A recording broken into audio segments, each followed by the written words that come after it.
esse tipo de stakeholder, né, ele está pensando na empresa, apesar de que para nós não é nem um pouco intuitivo, né? Esses aí vão ter pouca legitimidade para poder reclamar alguma coisa, para poder cobrar alguma coisa da empresa, né? Se alguém acha que talvez seja afetado e daí já vai cobrar alguma coisa, você vai falar, não, peraí, meu filho, você está, né, um pouco aí fora do normal, fora do esperado, né?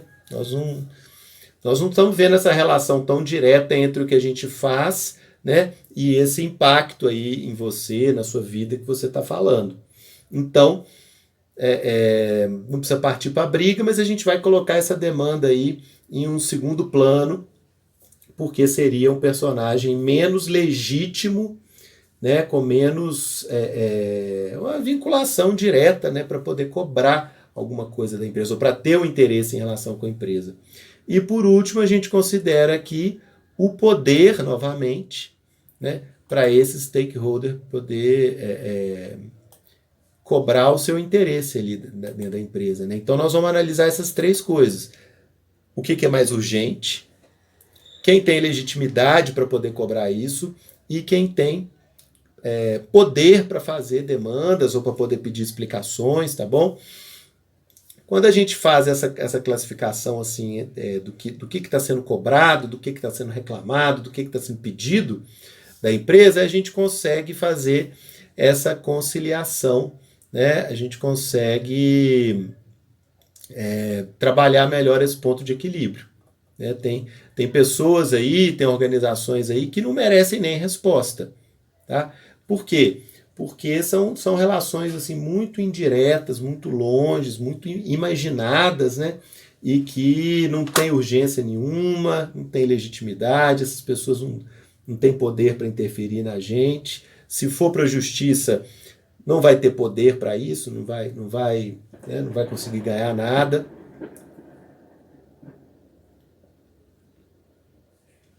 Então, a gente consegue colocar esse tipo de demanda, esse tipo de reclamação mais de lado, né? Então, equilíbrio, gente, quando eu estou falando aqui de atingir um ponto de equilíbrio, não quer dizer que todas elas vão estar no mesmo nível, não.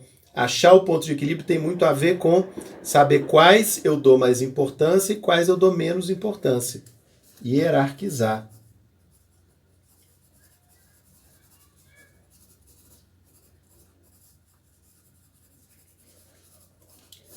Colocar numa hierarquia, colocar numa escala aí de importância de todas as reclamações, as cobranças, as interações que a empresa recebe, né?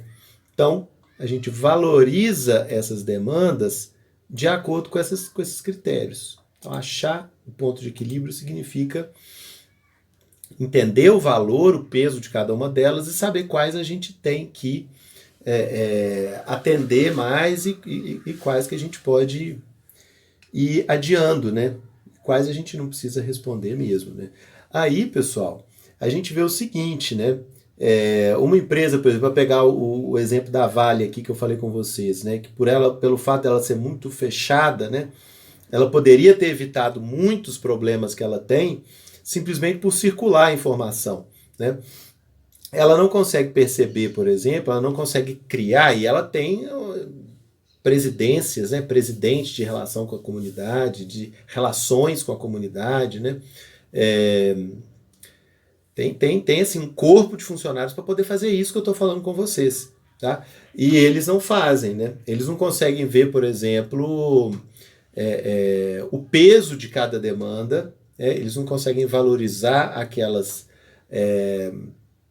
que são mais urgentes ou que têm mais legitimidade, atender aquelas ali, conter o problema, conter a questão ali, né? E realmente deixar as outras mais em segundo plano, né?